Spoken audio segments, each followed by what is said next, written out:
Et on se retrouve donc pour la finale de Johan Sicko, enfin cette finale dans l'ITSF Gold Finals, donc de notre Français qui a réussi à se qualifier jusqu'en finale, ce qui est vraiment vraiment un gros exploit. Et il joue contre Tommy Yor. Tommy Yor, gros joueur aussi américain, deux joueurs assez jeunes, parce que les deux joueurs ont moins de 30 ans. En fait c'est un peu une surprise cette finale, on aurait pu s'attendre à d'autres joueurs, mais malgré tout on a le meilleur joueur Bonzini face à probablement l'un des meilleurs joueurs Tornado au monde, Tommy Yor. Tommy Yor qui a perdu dans l'Open simple du Tornado justement, parce qu'en même temps il y a la WCS Tornado face à Tony Sprenman, mais il a perdu à la belle genre 6-4 ou 5-3 à la belle, donc vraiment un gros challenger. Et donc là vous avez pu voir, on commence directement la première manche sur la table Bonzini. Donc plutôt positif pour Johan, forcément, de commencer sur sa table. Après on a pu voir qu'avant de lancer le match, ils ont mis peut-être une vingtaine de minutes à régler le Bonzini, c'était vraiment super long. Ça se voit que les Américains n'ont pas l'habitude de voir cette table.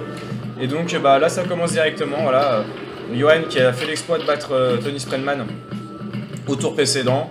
Là il a un joueur face à lui qui a un jeu vraiment similaire, mais qui a montré vraiment un gros niveau multitable, parce qu'il a sorti entre autres Daniel Burmettler, l'Autrichien, en le battant 2 fois sur Gerlando, donc en gagnant 3 manches à 0 et en gagnant les 2 manches sur Gerlando, donc vraiment gros niveau Tommy Yor. Et donc là on peut voir que ça commence et que c'est tout de suite assez serré et que Johan va avoir vraiment pas mal de difficultés. Là on peut voir Tommy, très beau passage, est-ce que c'est fait exprès, on ne sait pas, mais en tout cas il met de l'intensité dans le jeu et ça a l'air de plutôt bien marcher pour l'instant. Et il trouve des solutions en plus à l'avant avec son snake. Donc voilà, ça va être assez compliqué pour Johan, il a vraiment de l'adversité sur Bonzini. Ouais, quand je disais que c'était chaud, on peut le voir ici, il y a 3-2 pour Tommy Yor dans cette première manche. Et là, qui trouve encore la solution, il arrive à déborder, donc il arrive à bien sneaker quand même sur Bonzini. On sait que les Américains ont toujours du mal à sneaker sur Bonzini.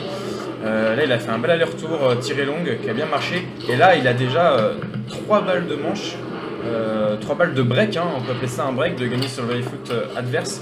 Et c'est vraiment un gros break en baby-foot. Gagner sur le baby-foot adverse, ça fait vraiment un avantage considérable. Parce que derrière, réussir à gagner contre un Américain sur Tornado, faut vraiment y aller, et on sait à quel point Tommy Yor est en forme actuellement. Mais Johan qui trouve des solutions ici, avec ce but. En tout cas, c'est assez chaud. Il faut que Johan fasse juste les qualités de joueur Bonzini, et voilà, beau but de l'arrière. Est-ce que ça sera suffisant face à Tommy Yor qui prend un temps mort? Et là, Johan Sicko qui va relancer de l'arrière à 4-4. Cette balle-là, elle vaut très cher. Et malheureusement, Tommy Yor qui récupère la balle devant. Est-ce qu'il va réussir à marquer sur sa première occasion? Voyons voir. Il a repris la même technique. Oh là là là là. Et malheureusement, Tommy Yor qui a de la réussite, en tout cas son engagement à payer, mine de rien, il a été il a quand même mené pas mal la barque sur Bonzini, et c'est pas immérité pour lui de gagner. Malheureusement, Johan qui avait bien gaulé, mais il s'est fait avoir sur cette relance. Et donc là maintenant, si vous commencez à comprendre le format de jeu, et bien maintenant qu'on a joué la première manche sur Bonzini, on va aller sur Tornado, jouer également une manche, mais vous l'aurez compris, forcément ça sera plus dur pour Johan de prendre un point, la manche sur Tornado que sur Bonzini, mais maintenant il n'a plus le choix, il est obligé déjà de gagner sur Bonzini, mais également de gagner une manche sur Tornado s'il veut pouvoir aller au moins jusqu'à la belle. Et donc là on se retrouve dans cette deuxième manche justement sur Tornado, et là on peut voir au score que c'est quand même assez compliqué pour Johan, même s'il avait bien entamé cette deuxième manche. Malheureusement Tommy Yor c'est vraiment fort sur Tornado. Et là c'est compliqué parce que perdre 5-1 sur Tornado, sachant qu'il est obligé de gagner une manche sur Tornado, Johan ça va être assez dur. Il va falloir qu'il apprenne de ses erreurs, ou en tout cas qu'il analyse le jeu de Tommy pour pouvoir réussir à déjà gagner sur Bonzini, mais surtout à trouver les solutions pour prendre une manche sur Tornado. Ça va être vraiment obligatoire dans sa survie dans cette finale. Donc on va voir si il arrive à trouver les solutions. En tout cas pour l'instant on retombe sur Bonzini.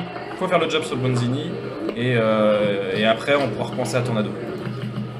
Et donc là la troisième manche qui reprend et on peut voir Tomiyor hein, qui là vient de marquer le premier but de la manche. La balle a duré assez longtemps et au final c'est Tomiyor qui la met, donc c'est vrai que bah, pour le mental c'est quand même vraiment positif pour l'américain. Faut vraiment pas que Johan lâche, faut vraiment qu'il garde confiance en lui. Voilà, et puis là on peut voir qu'il a les ressources sur le jeu mais également bah, mental, hein. On voit qu'il s'encourage encore, donc c'est vraiment positif. Voilà, et puis il peut bénéficier justement de ces erreurs de Tommy. Hein.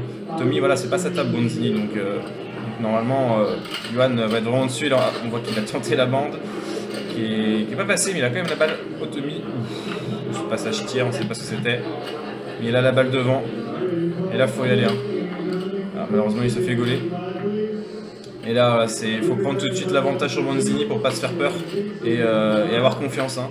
C'est vraiment, le baby-foot, il y a vraiment un aspect mental hyper important où quand on est sur une bonne dynamique, même lorsque l'on est monté, lorsque l'on est mené, pardon, il y a une sorte de, voilà, de dynamique, un peu rouleau compresseur, quoi. Voilà, quand on commence à marquer, bah, faut enchaîner, il faut continuer. Et voilà, il y a vraiment, je dirais, un lead qui est pris mentalement sur l'adversaire. Et donc il faut vraiment que Johan arrive à le prendre dès maintenant sur Bronzini. Et là, Tommy qui a l'occasion de repasser devant, et ça passe encore. Hein. Je sais pas trop où elle passe, je pense que même Johan doit être un peu frustré de ce but. Ouais, elle passe avant, il est parvenu assez loin. Et Johan allait trop loin, et donc là déjà 2-1 pour Tomiyor dans cette troisième manche. Et là encore l'avantage légèrement pour Tomiyor dans cette manche 3-2. Là, faut vraiment pas qu'il aille à 4.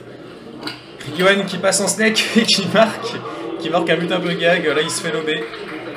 Tac, ça arrive. Tomiyor qui avait fait le bon choix, mais Johan qui arrive quand même à marquer ce but. Voilà, l'avantage c'est qu'au moins il trouve des solutions. C'est-à-dire qu'il se faisait un peu gauler avec sa main ouverte fermée. Et bah, il a trouvé des solutions en snake, ça fait 2 buts de suite qu'il met en snake, donc c'est bien. Et là, il va falloir vraiment être solide pour marquer ce prochain but là à 3-3. Le but du 4-3 est hyper important. Donc là, il faut vraiment que Johan trouve la solution pour marquer ce but. Allez, la balle qui récupère ennemi, on prend son temps.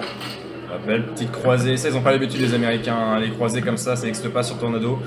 Donc c'est bien, c'est un bon choix technique de jouer comme ça. Et la poussée qui passe en snake, ça y est, peut-être qu'il a trouvé la solution pour avoir un bon ratio à l'avant sur Bronzini.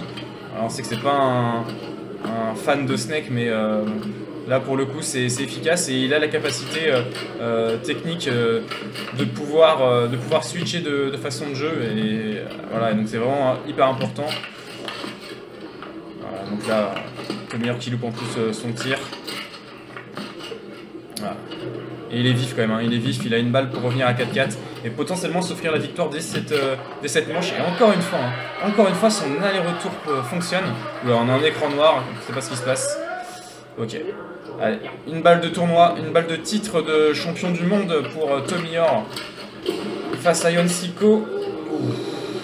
La pression est grande. Hein. La pression est grande pour les deux joueurs. Malheureusement, le dégagement qui est loupé. Et Tomiyor qui prend le temps mort. Et il a une balle, un penalty pour Tomiyor. C'est pas un vrai penalty, hein, vous l'aurez compris, mais il a une balle pour gagner le titre.